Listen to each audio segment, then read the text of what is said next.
Hi friends, അങ്ങനെ 10 ദിവസത്തിന് ശേഷം വീണ്ടും നമ്മൾ ഫീൽഡിലേക്ക് വന്നിരിക്കുകയാണ്. നമ്മൾ അപ്ലൈ ചെയ്ത ഡോളോമേറ്റ് ഒക്കെ മണ്ണിലിറങ്ങി നല്ല സെറ്റ് ആയിട്ടുണ്ട്. കഴിഞ്ഞ ഇയറിൽ നമ്മൾ ഇട്ട ഡ്രിപ്പ് ലൈൻസിന് ചില ഭാഗങ്ങളൊക്കെ ചെറിയ ചെറിയ ഡാമേജുകൾ വന്നിട്ടുണ്ട്. നമുക്കൊക്കെ ഒന്ന് പെട്ടെന്ന് സെറ്റാക്കി എടുക്കണം. ഡാമേജ് വന്ന പോർഷനൊക്കെ നമ്മൾ കട്ട് ചെയ്ത് പുതിയ കണക്റ്റേഴ്സ് വെച്ച് ജോയിൻ ചെയ്തെടുത്തു. അങ്ങനെ ഫീൽഡിലത്തെ എല്ലാ ഡ്രിപ്പ് ലൈനും നമ്മൾ പെട്ടെന്ന് തന്നെ ക്ലിയർ ചെയ്തെടുത്തു. ഇനി നമ്മൾ ഫീൽഡിലേക്ക് വേണ്ട വളങ്ങൾ മിക്സ് ചെയ്യാൻ സ്റ്റാർട്ട് ചെയ്യുകയാണ്. ഇവിടെ നമ്മൾ ഉപയോഗിക്കുന്നത് ചാണകപ്പൊടിയും കമ്പോസ്റ്റ് വളങ്ങളും കൂടെ റോക്ക് ഫോസ്ഫേറ്റുമാണ്. നല്ല അളവ് തന്നെ നമ്മൾ ഈ ഫീൽഡിൽ ചാണകപ്പൊടിയും കമ്പോസ്റ്റ് വളങ്ങളും ഉപയോഗിക്കുന്നുണ്ട്. അതിൻ്റെ പ്രധാന കാരണം ഈ ഫീൽഡിൽ ഓർഗാനിക് കണ്ടൻറ്റ് വളരെ കുറവാണ്. ചെടികളുടെ വളർച്ചയ്ക്ക് ഏറ്റവും അത്യാവശ്യമായ സാധനമാണല്ലോ ഓർഗാനിക് മാസ്. അങ്ങനെ നമ്മൾ ഓരോ ബെഡിലേക്കും വേണ്ട വളങ്ങളൊക്കെ ഇട്ട് തിരിച്ച് മണ്ണ് വെട്ടിക്കയറ്റി എല്ലാ ബെഡുകളും പെട്ടെന്ന് തന്നെ സെറ്റ് ചെയ്തെടുത്തു. റിപ്ലൈനൊക്കെ തിരിച്ച് അതിൻ്റെ പൊസിഷനിൽ വെച്ച് നമ്മൾ മൾച്ചിങ് ഷീറ്റ് വിരിക്കാൻ തുടങ്ങി.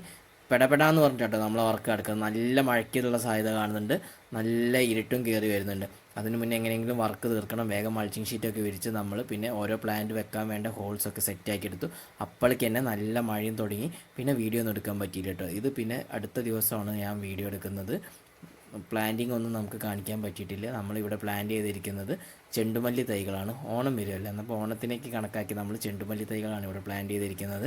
ഇനി ഫീൽഡിൽ കൂടുതൽ വിശേഷങ്ങളൊക്കെ ആയിട്ട് നമുക്ക് വരും വീഡിയോകളിലൊക്കെ ആയിട്ട് കാണാം. അതുവരെ എല്ലാവർക്കും ബായ്.